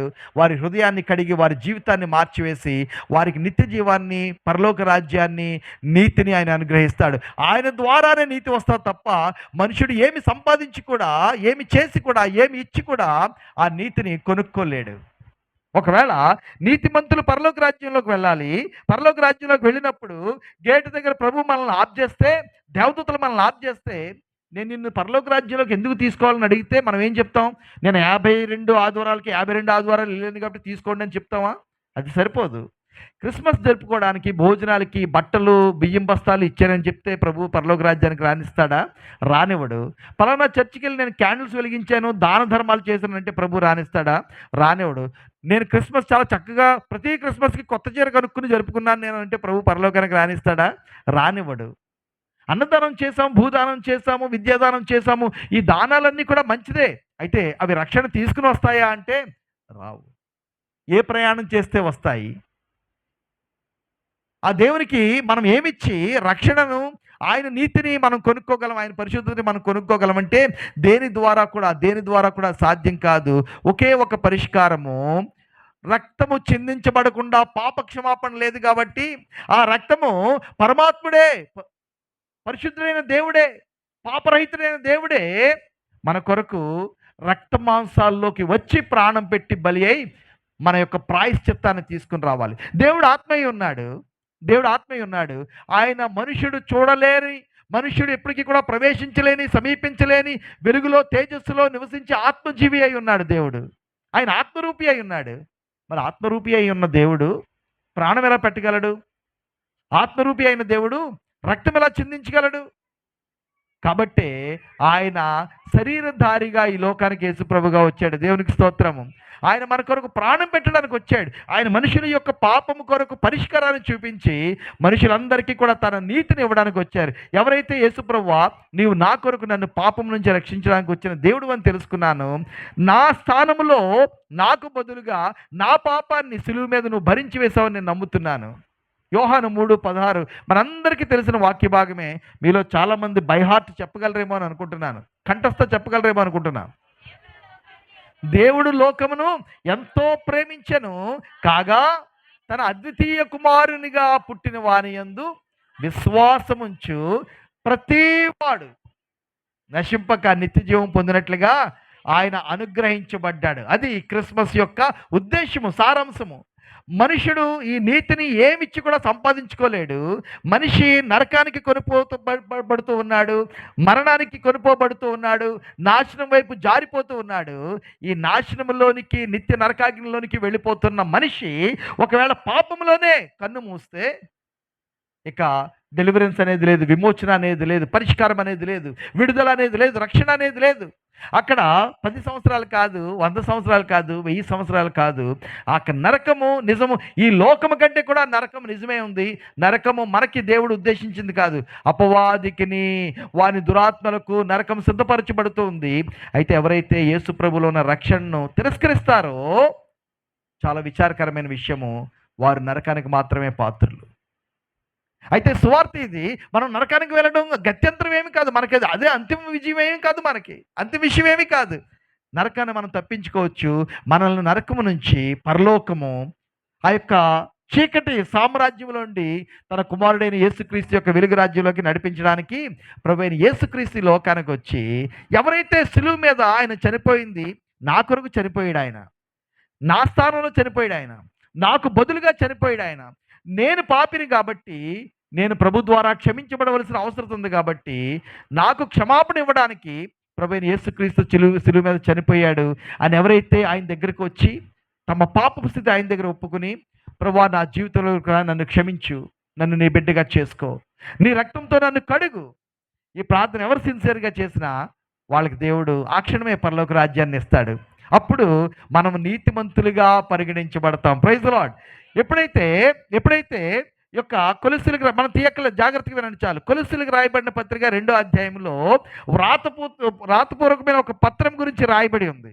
ఆ రాతపూర్వకమైన ఒక పత్రం ఏంటంటే, దాని మీద మన వాళ్ళు అందరి పేరు మీద, ఒక్కొక్కరి పేరు మీద, మీకు ఇక్కడ ఎవరి పేర్లు నాకు తెలియదు. సలోమి ఎవరైనా ఉన్నారా? ఇక్కడ దగ్గరలో చుట్టుపక్కల ప్రాంతంలో Surekha, there is someone. Okay, and Aruna, there is someone. ప్రభు మీ జీవితాల్లో బలమైన కార్యం చేస్తున్నాడు. Swathi is another person. ప్రభు చాలా ప్రత్యేకమైన కార్యము చేయబోతున్నాడు. నేను కూర్చొని ప్రార్థన చేస్తున్నప్పుడు నేను వాళ్ళ గురించి ప్రత్యేకంగా ప్రార్థన చేశాను. అలాగే ఇక్కడ ఆ కడుపులో లెఫ్ట్ సైడ్ ఒక చాలా చాలా సమస్య, చాలా పెయిన్తో ఉన్నవాళ్ళు ఒకరున్నారు. ప్రభు మిమ్మల్ని స్వస్థపరిచి మిమ్మల్ని ఈ ప్రాంతంలో సాక్షిగా వాడుకోబోతున్నాడు. ఈ సంఘం గురించి నేను ప్రార్థన చేశాను. దైవజనులు ఇక్కడ వేదిక మీద మోకరించి ప్రార్థన చేస్తున్నప్పుడు ప్రభు చాలా ఈ యొక్క సంఘం యొక్క ఎదుగుదల గురించి, సంఘం ఎలాగైతే దేవునికి సాక్షిగా ఈ ప్రాంతంలో ఉండబోతుందో ప్రభు చూపించినప్పుడు ప్రభుకు వందనాలు. చాలా సాధారణమైన పాత్రలను ప్రభు అసాధారణమైన రీతిగా వాడుకోవడానికి ఇష్టపడుతున్నాడు. దేవునికి స్తోత్రం. హల్లెలూయా. నాకు చాలా విషయాలు మీ గురించి తెలుసు, చాలా కొద్ది విషయాలు నాకు మీ గురించి తెలుసు. పాస్టర్ గారి పేరు మాత్రమే నాకు తెలుసు. ఇక్కడ జాగ్రత్తగా వినండి. ఈ యొక్క రాతపూర్వకమైన ఒక పత్రం ఉంది. ఆ రాతపూర్వకమైన పత్రం మీద మన పేరు మీద మనకి విరోధంగా, మనకి రుణముగా ఒక పత్రం ఉంది. ఆ పత్రంలో మన యొక్క విధులన్నీ కూడా, మన పనులన్నీ, మన క్రియలన్నీ కూడా మనకి నాశనము, మనకి నరకము, మనకి శిక్ష దేవుని దగ్గర వచ్చినట్టుగా రాయబడి ఉంది. ఇది చాలా భయంకరమైన విషయం. మీకు ఈ విషయం అర్థమవుతుందో లేదో, everything, every act, every deed, మనిషి సంకల్పించిన ప్రతి సంకల్పము, ప్రతి ఆలోచన, ప్రతి తలంపు, ప్రతి మాట, ప్రతి క్రియ కూడా రాయబడి ఉన్నది. తల్లిదండ్రులకు తెలియకుండా పిల్లలు ఏమైనా చేస్తున్నారేమో, పిల్లలకు తెలియకుండా తల్లిదండ్రులు ఏమైనా చేస్తున్నారేమో, భర్తకు తెలియకుండా భార్య ఏమైనా చేస్తుందేమో, భార్యకి తెలియకుండా భర్త ఏమైనా చేస్తున్నాడేమో, బహుశా ఇరుగు పొరుగు వాళ్ళకి తెలియదేమో, మన చుట్టుపక్కల ఉన్న వాళ్ళకి తెలియదేమో. చాలా రహస్యంగానే, ఒంటరిగానే, చీకట్లోనే మన పాప జీవితాన్ని ఇక్కడ ఉన్న వాళ్ళు ఎవరైనా సరే జీవిస్తున్నారేమో. బట్ ప్రతిదీ కూడా తేటతెల్లమైపోయి బహిర్గతం అయిపోయి ఒకరోజు ఖచ్చితంగా రాబోతుంది. మనిషి తప్పించుకోలేడు, మనిషి పారిపోలేడు. చీకట్లో ఒంటరిగా ఎవరికి కనబడకుండా చేసిన ప్రతి ఒక్క పాపపు పని, తలంపు, ఆలోచన ఒకరోజు బట్టబయలవుతుంది. ఒకరోజు అది కేకలు వేస్తుంది. ఆ పాపము మనల్ని పట్టించేస్తూ ఉంది. ఆ దినం చాలా తొందరగా రాబోతుంది. మనుషుల యొక్క హృదయాలోచనలన్నీ కూడా బయలుపరచబడే రోజు ఒకటి రాబోతుంది. ప్రతిదీ కూడా ప్రభు తేటతెల్లం చేసి బహుశా కొన్ని లక్షల కోట్ల మంది ఎదుట స్క్రీన్ మీద మన జీవితాన్ని చూపించే రోజు చాలా తొందరగా రాబోతుంది. జాగ్రత్తగా వినండి, జాగ్రత్తగా వినండి. కాబట్టి ప్రభు యొక్క రక్షణ అనేది, ప్రభు ద్వారా కడగబడ్డం, ప్రభు ద్వారా క్షమించబడ్డం అనేది చాలా అవసరం. ఇది లేకుండా మనము పాపమునికి ఇంకా దాసులంగానే కన్ను మూస్తే ఇక మనకు విడుదల లేదు. ఈ లేఖ ఉంది, దీని మీద మన క్రియలన్నీ కూడా రాసిపెట్టున్నాయి, మన ఆలోచనలు రాసిపెట్టున్నాయి. అయితే ఎప్పుడైతే ఎవరైతే ప్రభు యేసుక్రీస్తు దగ్గరికి వచ్చి, ప్రభువా నేను పాపిని,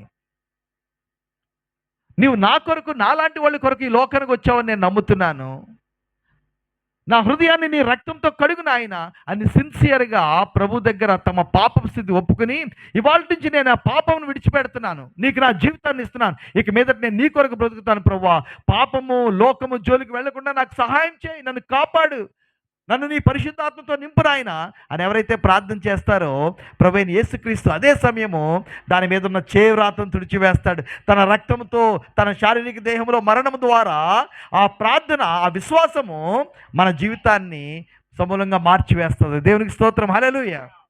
ఎప్పుడైతే ఆ రాతంతా కూడా మారిపోయిందో, ఇవాళ రేపు మనందరం కూడా మరణించవలసిందే. లేకపోతే ఒకరోజు రాబోతుంది మనం దేవుని దగ్గర తీర్పుకు నిలబడినప్పుడు సాతాను అంటాడు, లేదు లేదు, ఫలానా వాళ్ళు పరలోక రాజ్యానికి వెళ్ళడానికి వీలు లేదు, వాళ్ళ పాపస్థితి ఏంటో నాకు తెలుసు, విజయ్ అరోరా పాపస్థితి నాకు తెలుసు, విజయ్ అరోరా అండర్లమ్మ కాలేజీలో, పీవీఆర్ ట్రస్ట్ డిగ్రీ కాలేజీలో, మెక్లారన్ హై స్కూల్లో, పిఆర్జీసీ కాలేజ్ గ్రౌండ్స్లో విజయ్ అరోరా ఏం చేశాడో నాకు తెలుసు అని ఒకవేళ సాతాను అంటే, ప్రభు అంటాడు, సరే నీ దగ్గర ఉన్న డాక్యుమెంట్ నువ్వు తీసుకురా, నా దగ్గర ఉన్న డాక్యుమెంట్ నేను తీసుకొస్తాను అని అంటాడు.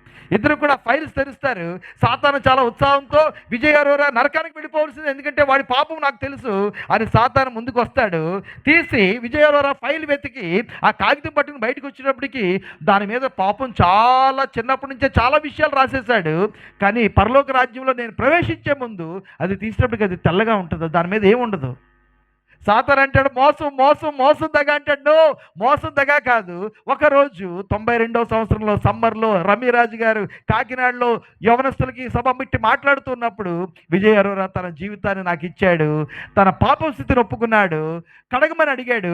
నేను విజయ్ అరోరా పాపం అంతటినీ కూడా కడిగేసి నా నీతి విజయ్ అరోరాకి ఇచ్చాను ప్రభు చెప్తాడు. హల్లెలూయా. దేవునికి స్తోత్రం. చప్పట్లు కొట్టి ప్రభుని కనపరుద్దాము. ఈ విధానంలో తప్ప మరి ఎవరు కూడా నీతిమంతులుగా దేవుని ద్వారా అంగీకరించబడలేరు. మనము దేవుని ద్వారా క్షమించబడవలసిన అవసరత మనకుందని మనం రియలైజ్ అవ్వాలి.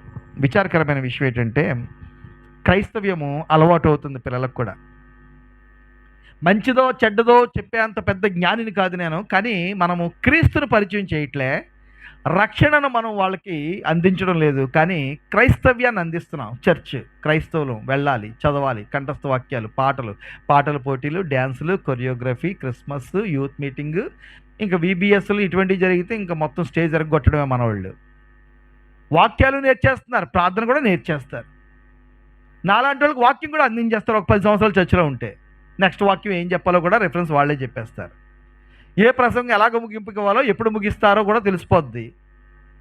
కానీ వాళ్ళల్లో ఇంపాక్ట్ ఉండదు, ప్రభు పట్ల భయం ఉండదు, వాక్యం పట్ల భయం ఉండదు, దేవుని సన్నిధి పట్ల భయం ఉండదు. ఇది ప్రస్తుతానికి కాకినాడలోనే కాదు వైడ్ స్ప్రెడ్గా క్రైస్తవుల కుటుంబాల్లో ఆల్రెడీ ప్రభువుని తెలుసుకున్న వారి బిడ్డల జీవితాల్లో జరుగుతున్న విషయం ఏంటంటే, they have developed A kind of immunity resistance towards gospel. ఎక్కడో చోట మన జీవితంలో మనము మడమ తిప్పి దేవుని దగ్గరికి వచ్చే ఒక రోజు మనకు రావాలి. There should be a total turn around in our life. ప్రభువా, నేను పాపిని, నీవు నన్ను క్షమించితే తప్ప, నన్ను నీవు నీ రక్తంతో కడిగితే తప్ప నాకు నిరీక్షణ లేదు, నాకు మార్గం లేదు, నా ముందు అధోగతే, నాకు నరకమే, నీతో ఎడబాటే ప్రభువా నా గతి, నన్ను క్షమించితేవా అని ఎప్పుడైతే పగిలిన హృదయంతో, బద్దలైన హృదయంతో మనం ప్రభువుని, మన పాపం స్థితి ఒప్పుకొని ఆయన మన రక్షకుడిగా అంగీకరిస్తామో ఆ రోజు మనం నీతిమంతులుగా పరిగణించబడతాము. దేవునికి స్తోత్రం, హల్లెలూయా. ఇక్కడున్న బిడ్డలందరూ కూడా ఆ విధంగా దేవుని ద్వారా నీతిమంతులుగా అనుగ్రహించబడతారని నేను ప్రార్థన చేస్తున్నాను. ఈ విషయానికి లాస్ట్ వద్దాం. నీతిమంతులు అనే మాట తర్వాత రెండో మాట ఏం వాడారనంటే భక్తిపరుడు అనే మాట వాడారు. ఏంటి భక్తిపరుడు అని అంటే, చిన్న డిఫరెన్స్తో నేను దీనికి ఎక్స్ప్లెయిన్ చేసి నేను ముందుకు వెళ్తాను. నీతిమంతుడు అనే మాట మనం చూసాం కదా, మన పాప స్థితి నుంచి ప్రభువుని మనం ఒప్పుకుని, మనము ఇంతవరకు చేసిన దేవునికి అవిధేయతలో, దేవుని మీద తిరుగుబాటు చేస్తూ, దేవుని ఆయాసపడుతూ, దేవుని యొక్క గాయములు రేపుతూ ఏదైతే మనం జీవితంలో జీవించామో ఆ జీవితం ఇక సమాప్తమైంది. నెక్స్ట్ స్టేజ్ ఏంటంటే, ఆ నీతి కొనసాగుతూ దేవునికి ఇష్టమైన పనులు చేస్తున్నాము, చేయవలసిన పనులు చేస్తున్నాము. చేయకూడదు మానేసాము, చేయకూడదు వదులుకున్నాము, అక్కడి నుంచి మన మడమ తిప్పబడింది. అది రిపెంటెన్స్ అనే మాట. పశ్చాత్తాపం అని అంటే మడమ తిప్పబడిన ఒక పాయింట్ మన లైఫ్లో. అది ఆ రోజు నాకు ప్రస్ఫుటంగా తెలుసు. నేను ప్రభుకి ఇచ్చిన జీవితం, నేను ప్రభుకి జీవితాన్ని ఇచ్చిన రోజు నాకు తెలుసు, నేను ప్రభుతో సమాధాన పడిన రోజు నాకు తెలుసు అని చెప్పగలిగిన వాళ్ళు ధన్యులు. నేను ప్రభుతో ఒక ఒప్పందం చేసుకున్నాను, ఒక ఒడంబడిక చేసుకున్నాను, ఆయన నా ప్రభువుగా పలానా రోజు నేను అంగీకరించాను, ఆ రోజు నుంచి ప్రభువా నీ కొరకే బ్రతుకుతాను, ఇక పాపం జోలికి, లోకం జోలికి వెళ్ళను అని నేను చెప్పాను ప్రభువుతో అని మీలో ఎవరైనా చెప్పగలిగితే మీరు ధన్యులు. దేవునికి స్తోత్రం, హల్లెలూయా. That must come. There must come a day in your life where you will say, on so and so date I gave my life to Jesus Christ. యేసు ప్రభువుకి నా జీవితాన్ని నేను ఇచ్చాను మనం చెప్పగలిగిన రోజు ఒకటి ఉండాలి. యథాలాపంగా చల్తీకా నామ్ గాడి, సంవత్సరం అయిపోయింది, మళ్ళీ 26, మళ్ళీ చర్చికి వెళ్ళిపోతాం, పొలమని, మళ్ళీ ఆనంద్ భారత్కి వెళ్ళిపోతాం, మళ్ళీ మెక్లార్న్కి వెళ్ళిపోతాం, మళ్ళీ యూట్యూబ్, మళ్ళీ ఫేస్బుక్, మళ్ళీ వాట్సాప్, వాక్యాలు, ప్రసంగాలు, బోధలు. కానీ మనం దేవునితో రక్షణ విషయమై ఒక స్పష్టత అనేది స్పష్టత అనేది లేదు. ఎందుకంటే ఒకరోజు మనం తీర్మానం చేసుకోలేదు, ప్రభువుకు మన జీవితాన్ని తెలిసి సమర్పించుకోలేదు. We have not dedicated. ఒక తీర్మానం చేసుకోవాలి. ఎప్పుడైతే ఈ యొక్క పాపం స్థితి నుండి మనం తీర్మానం చేసుకున్నామో రెండవ దశ ఏంటంటే, భక్తిపరుడు అనే మాట ఈజీ టు ఎక్స్ప్లెయిన్. చేయకూడదు చేయడం మానేసాము. రెండవ స్థితి, చేయవలసినవి కరెక్ట్గా, పూర్తిగా, పూర్ణ బలంతో, పూర్ణ శక్తితో, పూర్ణ జ్ఞానంతో మనం చేస్తూ ఉండాలి. దేవునికి స్తోత్రం, హల్లెలూయా. ఇక్కడ నీతిమంతులు ఉన్నారని నమ్ముతున్నాను, ఇక్కడ భక్తిపరులు ఉన్నారని నమ్ముతున్నాను. వాళ్ళు క్రిస్మస్లో ఉండడానికి యోగ్యులు, వాళ్ళు క్రిస్మస్ చేసుకోవడానికి యోగ్యులు. దేవునికి స్తోత్రము. మనము భక్తి చేస్తున్నామా? చేయవలసినవి దేవుని కొరకు చేయవలసినవి చేస్తున్నామా? చేయవలసినంత చేస్తున్నామా? టెస్ట్ ఏంటంటే, దేవుని ప్రేమించేవారు దేవుని గురించి ఎక్కువగా తెలుసుకుంటారు. How do we know someone loves us? By spending time. ఎవరినైతే ప్రేమిస్తున్నామో వాళ్ళతో సమయం గడపడానికి ఇష్టపడతాము. వాళ్ళతో సమయం గడపడానికి చూస్తూ ఉంటాము. వాళ్ళతో సమయం గడిపే అవకాశం రావడం మనకు చాలా సంతోషం. ఒకవేళ మనం ప్రభువుని ప్రేమిస్తున్నామా, లోకంలో అన్నిటికంటే కూడా ప్రధానంగా, ప్రథమంగా ప్రభువుని మాత్రమే ప్రేమించాల. దేవుని దగ్గర ఒక నియమం ఉంది, ఒక నిబంధన ఉంది. ఏంటమ్మా అదనంటే, either all or nothing at all. అందరూ చెప్పండి ఒకసారి, either all or nothing at all. నువ్వు ఇవ్వాలనుకుంటే యేసు ప్రభువుకి నీ సమస్తాన్ని ఇవ్వు, నీ పూర్ణ హృదయాన్ని ఇవ్వు, నీ పూర్ణ జీవితాన్ని ఇవ్వు. లేకపోతే యేసు ప్రభువుకి నువ్వు అర్ధ అర్ధ అర్ధ ముక్తసరిగా ఏమి కూడా ఇవ్వక్కర్లే. ఇంకొక చిన్న ఉదాహరణ చెప్తాను. మన హృదయాల్లో మనం యేసు ప్రభువుకి సింహాసనం వేద్దాము, సోఫా వద్దని చెప్తా ఉంటాను. మనం చాలాసార్లు ఏం చేసామంటే సోఫా వేసాము. ప్రభా అడ్జస్ట్ అవ్వా, వీళ్ళిద్దరూ కూడా నాకు చాలా ఇంపార్టెంటే. ప్రభా సోఫా వేస్తాను, నువ్వు కూర్చో, మధ్యలోనే కూర్చో, అటు ఇటు ఇంకొక ఇద్దరిని కూర్చోబెడతాను. 5 కూర్చున్నారు ఒక సోఫా మీద. ప్రభువుని కిక్కిరిసి కూర్చోలా చేస్తాను. నో నో, ప్రభువుకి సోఫా వద్దు. ప్రభువుకి ఏమయ్యాలా? సింహాసనం వేయాలి. ఆ ఒకే సింహాసనం ఉండాలి మన హృదయంలో. మన హృదయంలో ఆ హాల్లో ఒకే సింహాసనము, దాని మీద ప్రభువైన యేసుక్రీస్తు మాత్రమే ఉండాలి. ప్రభువైన యేసుక్రీస్తుకి మన జీవితంలో ఎంత ప్రధానమైన స్థానం ఇచ్చామో తెలిసే ఒక విషయం ఏంటో తెలుసా? దేవుని యొక్క వాక్యానికి మనం ఎంత ప్రాధాన్యత ఇస్తున్నాము అనేది. దేవుడు అర్థం కావాలంటే ఆయన వాక్యం చదవాలి. దేవుడు ఏంటో తెలియాలి, ఆయన ఇష్టం ఏంటో తెలియాలంటే వాక్యం చదవాలి. ఆయనకి అయిష్టమైంది ఏంటో తెలియాలంటే ఆయన వాక్యం చదవాలి. ఎలా నడుచుకుంటే ఆయన సంతోషపెట్టగలమో ఆయన వాక్యం చదవాలి. వాక్యంతో ఎక్కువ సమయం గడపాలి. వాక్యాన్ని చదవాలి, వాక్యాన్ని బిగ్గరగా చదవాలి, వాక్యాన్ని స్పష్టంగా చదవాలి. సిగ్గుపడొద్దు ఇళ్లల్లో. చాలామంది అలాగ కళ్ళతో చూస్తూ ఉంటారు, లోపలికి ఏమీ వెళ్ళదు. కనీసం ఆడిబుల్ వాయిస్, మన వాయిస్ మనకన్నా వినబడేలాగా బైబిల్ చదవాలి. ప్రైజ్ ది లార్డ్, హల్లెలూయా. సిగ్గుపడొద్దు ఇంట్లో బైబిల్ చదవడానికి. బైబిల్ గట్టిగానే చదవండి. దేవునికి స్తోత్రం. రెండవది, చదవడం మాత్రమే కాదు, బైబిల్ని ఏం చేయాలా? ధ్యానించాలి. ధ్యానించాలి. ధ్యానం మాత్రమే కాదు, బైబిల్ని అధ్యయనం కూడా చేయాలా. సిస్టమేటిక్గా స్టడీ చేయాలా. Study Bible, meditate upon Bible. Bible చదవాలి, బైబిల్ని అధ్యయనం చేయాలి, బైబిల్ని ధ్యానించాలి, బైబిల్ నుంచి మనం తినిపించుకోవాలి. ప్రైజ్ ది లార్డ్, హల్లెలూయా. ఎంతమంది మరి బైబిల్తో సంబంధం కలిగి ఉన్నారు? బైబిల్ని ఈ అట్ట నుంచి ఈ అట్ట వరకు నేను చదివేశానండి ఒక్కసారి అన్నవాళ్ళు ఎంతమంది ఉన్నారో నాకు తెలియదు. ఎవరన్నా చెప్పగలరా? హలో, బైబిల్ ఈ అట్ట నుంచి ఈ అట్ట వరకు నేను చదివేశానండి, నేను బైబిల్ని ప్రేమిస్తున్నాను, బైబిల్లో పుస్తకాలు నాకు తెలుసు అన్నవాళ్ళు ఎవరైనా ఉన్నారా? 66 పుస్తకాల పేర్లు ఇక్కడికి వచ్చి నేను చెప్తాను అన్నవాళ్ళు ఎవరైనా ఉన్నారా? Is there anyone? 66 పుస్తకాలు కూడా పేర్లు నాకు తెలుసు అన్నవాళ్ళు. బైబిల్తో మనకి సంబంధం తక్కువైపోయింది. యూట్యూబుల్లో, ఫేస్బుక్ల్లో కనబడే పాటలు రిలీజ్ చేసే వాళ్ళతో ఫాలోవర్షిప్ ఎక్కువైంది. అది మన క్రైస్తవం యొక్క భయంకరమైన రియాలిటీ. ఇప్పుడు ఇది we are after craze, we are after the trend. వాక్యంతో మనకు సంబంధం తక్కువైపోయింది. చేయవలసిన పనులు కరెక్ట్గా పూర్ణ బలంతో, పూర్ణ ఆత్మతో, పూర్ణ మనస్సు, పూర్ణ వివేకంతో ప్రభు కొరకు చేయడం, అది భక్తిపరుల యొక్క లక్షణము. దేవునికి స్తోత్రం, హల్లెలూయా. చర్చికి వెళ్ళడం ఒకటే కాదు, మనం వ్యక్తిగతంగా ప్రార్థన చేయాలి, వ్యక్తిగతంగా బైబిల్ చదవాలి. వ్యక్తిగతంగా ప్రార్థన చేయాలి, వ్యక్తిగతంగా బైబిల్ చదవాలి. ప్రభుకి ఇవ్వవలసిందంతా కూడా ఇవ్వాలి. వెళ్ళి సువార్త చెప్పాలి. భూదిగంతాల వరకు మనం సాక్షులుగా ఉండాలని ప్రభు కోరుకుంటున్నాడు. ఇవేవి కూడా చేయకుండా మనం భక్తిపరులుగా ఉండలేము. Praise the Lord. నీతిమంతులు చేయకూడను మానేసాము, భక్తి పరులు దేవుని కొరకు చేయాల్సినవి బలంగా చేస్తాం. ప్రైజ్ ది లార్డ్, హల్లెలూయా.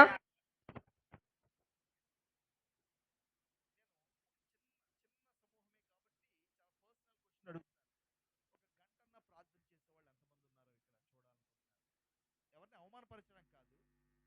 ఒకవేళ నిజంగానే ఒక గంట, అంతకంటే ఎక్కువ ప్రార్థన చేస్తున్నాను నేను అన్న వాళ్ళు ఎవరైనా ఉన్నారేమో అని చూడడానికి ఆశపడుతున్నాను. అట్లీస్ట్ 1 అవర్ అండ్ బియాండ్ నేను ప్రార్థన చేస్తున్నాను అన్నవాళ్ళు. ఒక గంట కూడా ప్రార్థన చేయకపోతే అసలు ప్రార్థన అంటే మనకు తెలియదని అర్థం. సంఘము అన్ని విషయాల్లో ఫెయిల్ అయిపోవడానికి కారణము ఇది ఒకటి. ఒక గంట కూడా మనం ప్రార్థన చేయకుండా ఇవి ఏం చేసినా సరే ఎవరికి ప్రయోజనం?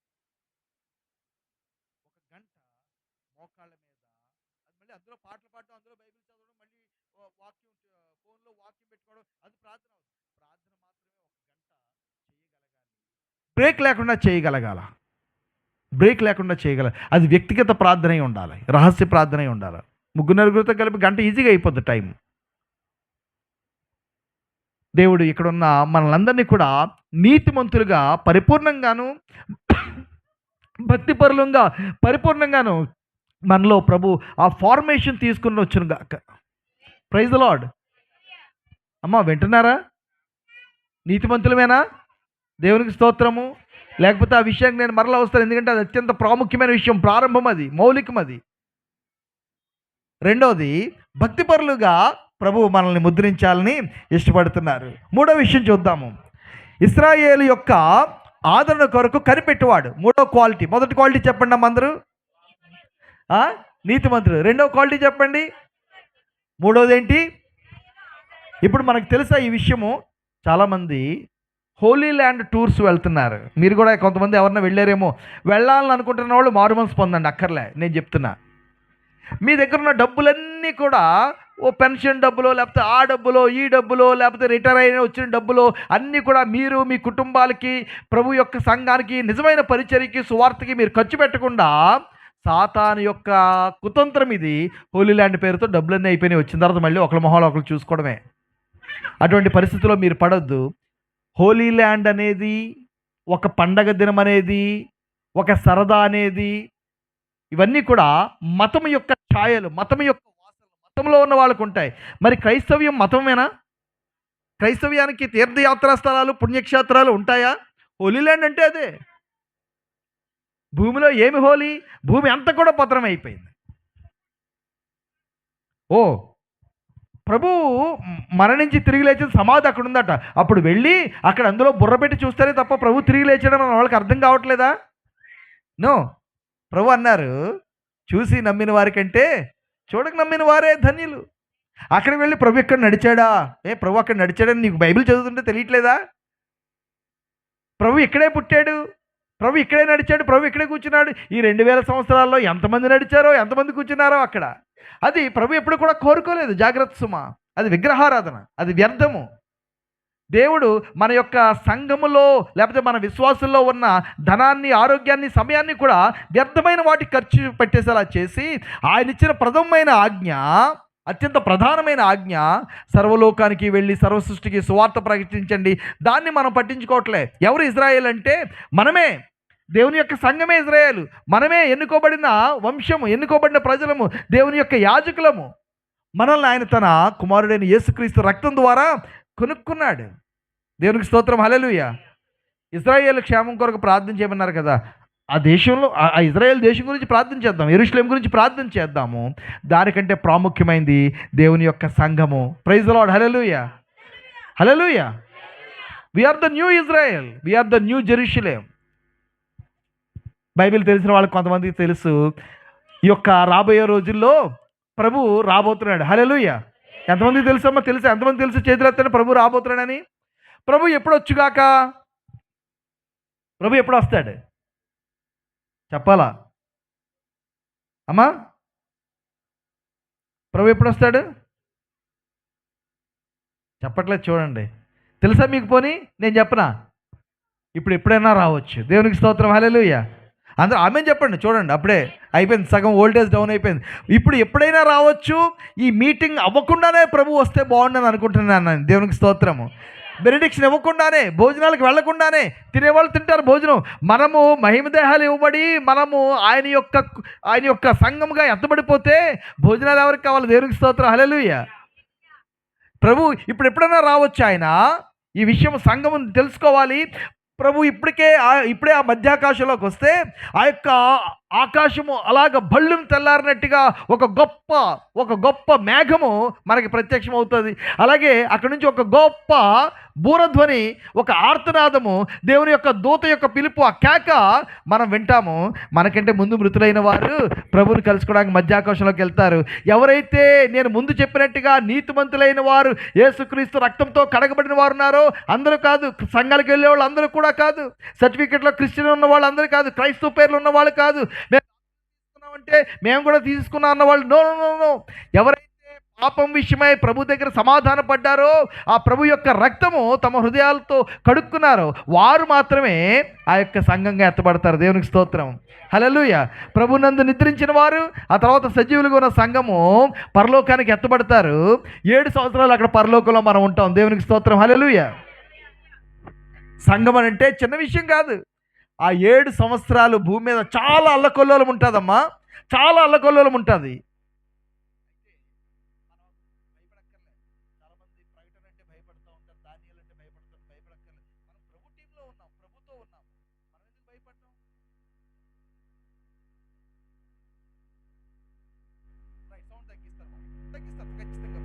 ఏం పేరు మీ పేరు? ఖచ్చితంగా తగ్గిస్తాను.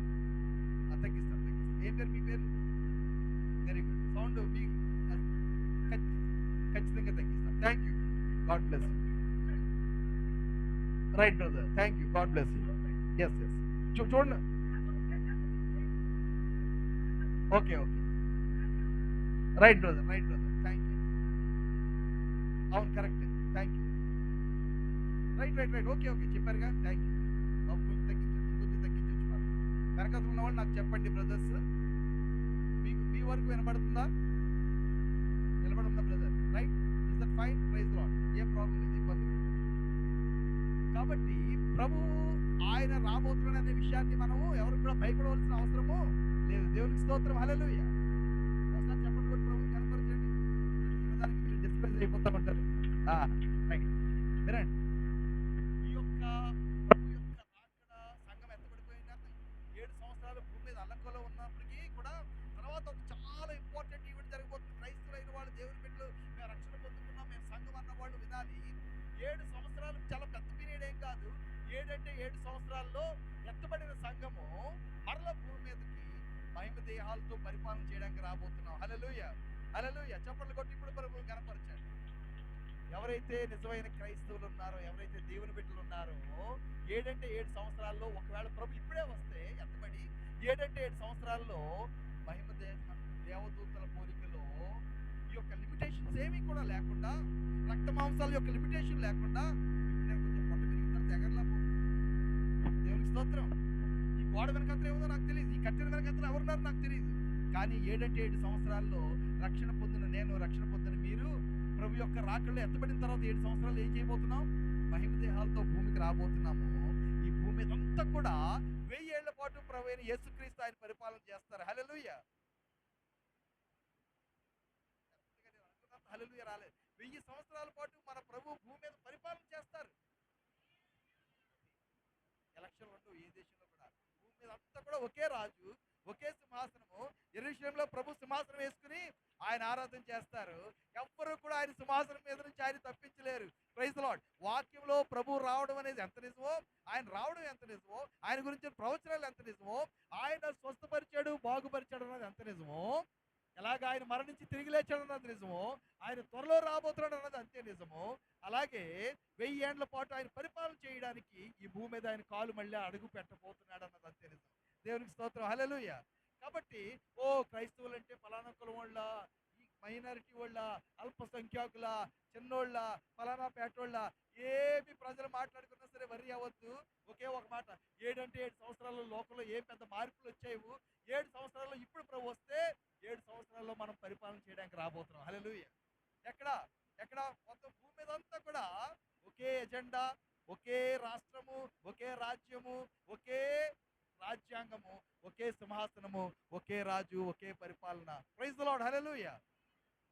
ఇశ్రాయేలు యొక్క ఆదరణ కొరకు మనము ప్రార్థన చేస్తాం. దాని కొరకు నా మాట వినబడుతుందేమో కూడా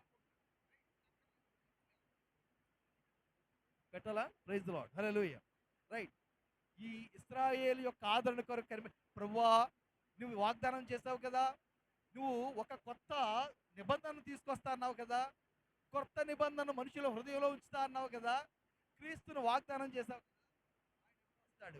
ప్రైజ్ ది లార్డ్. హల్లెలూయా. ఆ వాగ్దానం నెరవేర్చిన ఆయన, నువ్వు అనుకున్న ఇశ్రాయేలుని తీసుకునిరా, నువ్వు అనుకున్న యెరూషలేము తీసుకురా, నువ్వు అనుకున్న సంఘాన్ని నువ్వు కట్టుకో, నువ్వు అనుకున్న జనాంగాన్ని నువ్వు కట్టుకో. Praise the Lord. పాత నిబంధన ఉడికిపోయింది. అక్కడ ఆయన పాత నిబంధనలో దేవుడు వాళ్ళతో నిబంధన చేశారు. ఒరే బాబు, మీరు నా ఆజ్ఞలను అనుసరించి గైకొంటే నేను మిమ్మల్ని మనల్ని రాజుల నుంచి, శత్రువుల నుంచి, సైన్యం నుండి, కరువు నుండి, మరణము నుండి తప్పిస్తా ఉంటాను, తెగుళ్ళ నుంచి తప్పిస్తా ఉంటాను, నేను మీకు దేవుడిగా ఉంటాను. అది పాత నిబంధన. కానీ వాళ్ళు ఆ దేవుడిని అలాగ కూడా కొలవలేదు. వేరే వేరే వేరే వేరే విగ్రహాల వైపు, అన్య దేవతల వైపు వెళ్ళిపోయి ఆ దేవుని యొక్క మొదటి నిబంధనను, పాత నిబంధనను వాళ్ళు మీరారు. ఆ నిబంధనను ప్రభు తొలగించేశాడు. నూతన నిబంధన ప్రభు మనతో చేస్తున్నాడు, అన్యులైన మనతో. ఎవరైతే నూతన నిబంధన జాన్ 3:16 ఎవరైతే ఆ దేవుని కుమారుడు, అద్వితీయమైన దేవుని కుమారుడిని నమ్మి విశ్వసిస్తారో వాళ్ళు నశింపక నిత్య జీవాన్ని పొందుకుంటారు. హల్లెలూయా, హల్లెలూయా. ఇది నూతన నిబంధన, దేవుని యొక్క నూతన నిబంధన. ఈ నూతన ఇశ్రాయేలు మనమే, నూతన దేవుని యొక్క సంఘం మనమే. ఈ నూతన నిబంధన ప్రభు తన రక్తం ద్వారా చేశాడు. Praise the Lord. ఈ యొక్క సంఘం యొక్క ఆదరణ కొరకు కనిపెట్టి, వాగ్దానాల నెరవేర్పు కొరకు కనిపెట్టి ప్రార్థన చేసేవాడు సిమియోను.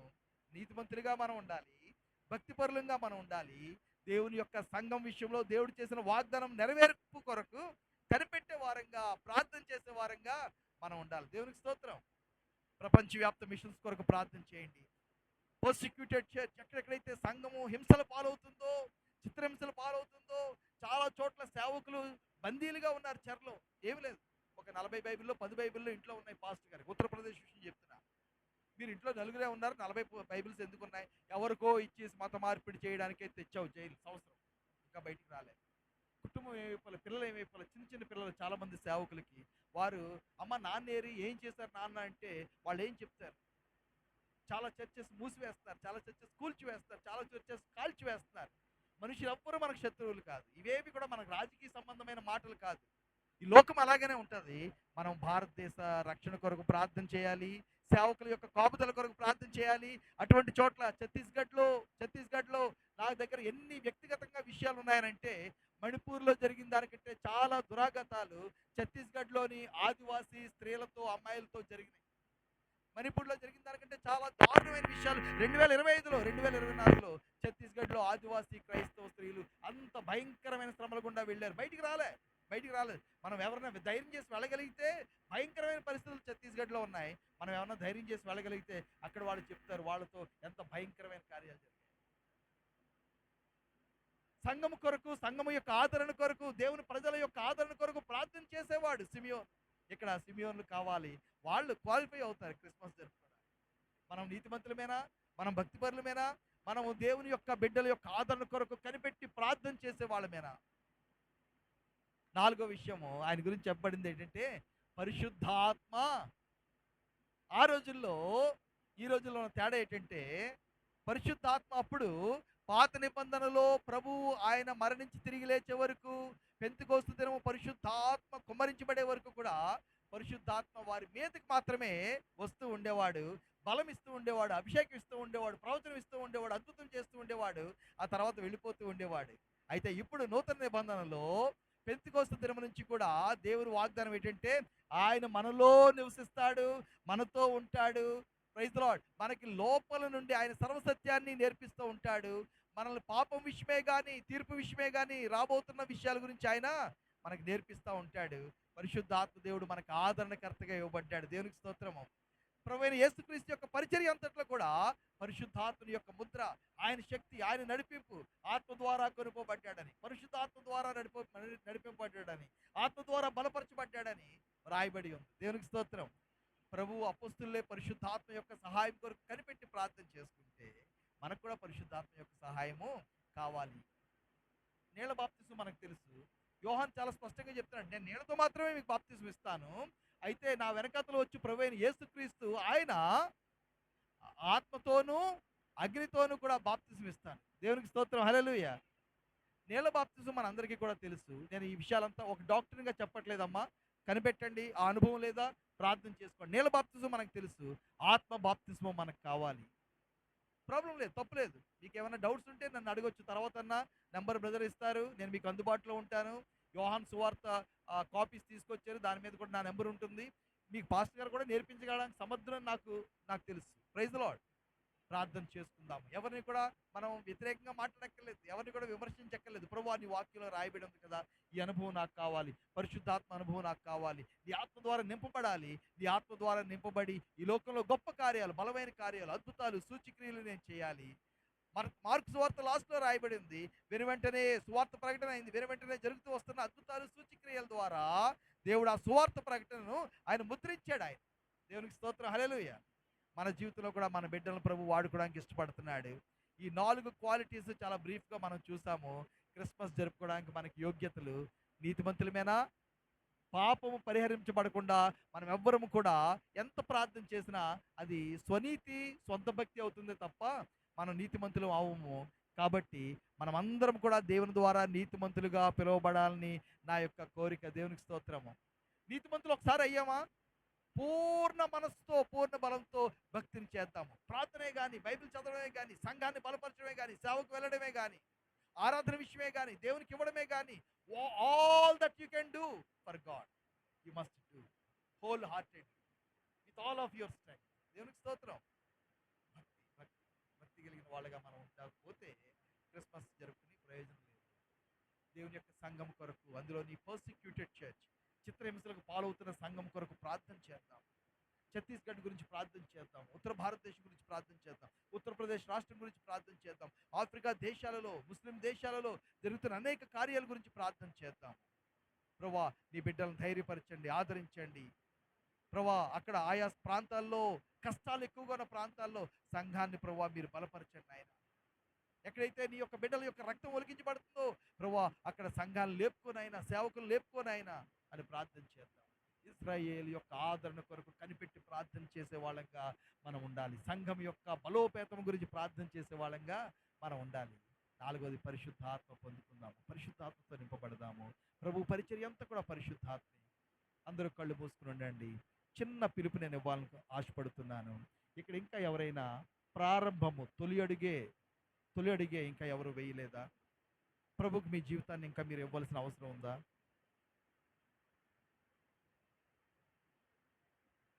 రక్షణ విషయం మీకు ఇంకా పూర్తి నిశ్చయత లేదా? రక్షించబడ్డామో లేదో అనే డౌట్లో ఉండొద్దమ్మా. పాస్ అయ్యామో లేదో అని డౌట్ ఉంటే అది క్లారిఫై అవుతుంది, పెద్ద విషయం కాదు.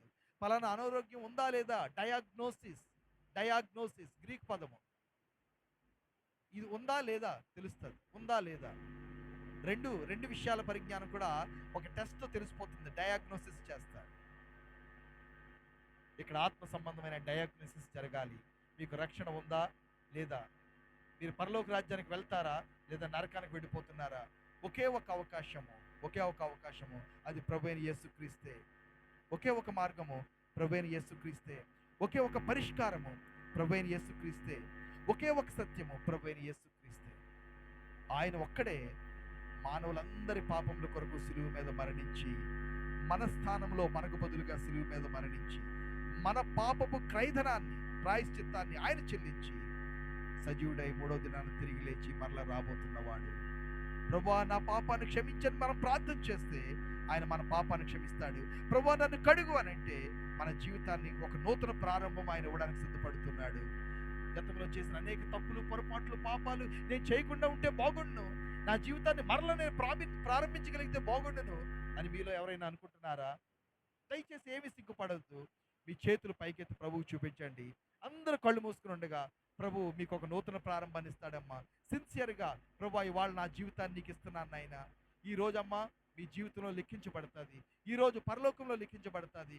ఎవరైతే ప్రభు నేను పాపినని తెలుసుకున్నాను, లేకపోతే మరణం విషయంలో, నరకం విషయంలో నాకు స్పష్టత లేదు, నిత్య జీవం విషయంలో నాకు స్పష్టత లేదు, నేను రక్షణ పొందుకున్నానో లేదో నాకు భయంగా ఉంది నాయన, నన్ను ఒకసారి దృష్టించు, నన్ను కరుణించు, నన్ను నీ రక్తంతో కడుగు నాయన, నీ బిడ్డగా నన్ను చేసుకో, నేను నరకానికి కాదు ప్రభువా నీ దగ్గరే ఉండాలనుకుంటున్నా అన్నవాళ్ళు చేతులు ఎత్తండమ్మా. ఏమి సిగ్గుపడద్దు దయచేసి. ప్రభు ఇప్పుడు మీ సిన్సియారిటీ చూస్తున్నారు. అయ్యా అమ్మా, ప్రభు మీ సిన్సియారిటీ చూస్తున్నారు. ఇప్పుడే ప్రభు తన యొక్క రక్తంతో మిమ్మల్ని కడిగి, మీరు ఎత్తిన చేతులు ప్రభు ముందు ఎత్తారమ్మా, నా ముందు కాదు. ఆయన మిమ్మల్ని తన రక్తంతో కడుగుతారు. ప్రభు అయిన యేసుక్రీస్తు యొక్క రక్తము ప్రతి పాపము నుండి మనల్ని క్షమిస్తుంది, ప్రతి పాపములను మనల్ని శుద్ధులుగా చేస్తాడు, ప్రతి పాపం నుంచి పవిత్రులుగా చేస్తాడు. ఇక మీదట ప్రభుతోనే జీవిస్తాను మాత్రం ఒక కంకణము, ప్రభు కొరకే జీవిస్తాను ఒక కంకణము. ప్రభువా నిన్నే మహింపరుస్తాను, నా పాపపు బలము, పాపపు అలవాట్ల యొక్క బలము తీసివేయను ఆయన, నన్ను నీ బిడ్డగా చేసుకో, నీ కొరకు జీవించే శక్తిని, నీ ఆత్మనివ్వు నాయన అని ఎవరైతే ప్రార్థన చేస్తున్నారో ప్రభు అమ్మ మీ ప్రార్థన వింటాడు. ఇప్పుడే ఈ క్షణమే మీకు రక్షణ క్షణము, ఈ దినమే మీకు రక్షణ దినము. చేతులు పైకెత్తిన వాళ్ళు దయచేసి అలాగే నా వెనకతలు ఈ ప్రార్థన చేయండి. పూర్తిగా అర్థం చేసుకుంటూ, పూర్తి సిన్సియారిటీతో. కంగారు పడొద్దు. ప్రతిరోజు 10 గంటలకు భోజనం చేయట్లేదు మనం. ఏం కంగారు పడొద్దమ్మా. కొంతసేపు నా మాటలు వినండి. అమ్మా దయచేసి, యేసు ప్రభువా, నేను పాపినని తెలుసుకున్నాను. నన్ను క్షమించు నాయనా. నా పాపాలు నీ దగ్గర ఒప్పుకుంటున్నాను. నీ కుమారుడైన యేసుక్రీస్తు రక్తంతో నన్ను కడిగి శుద్ధీకరించు తండ్రి. నా హృదయంలోనికి రా. నన్ను నీ బిడ్డగా చేసుకో.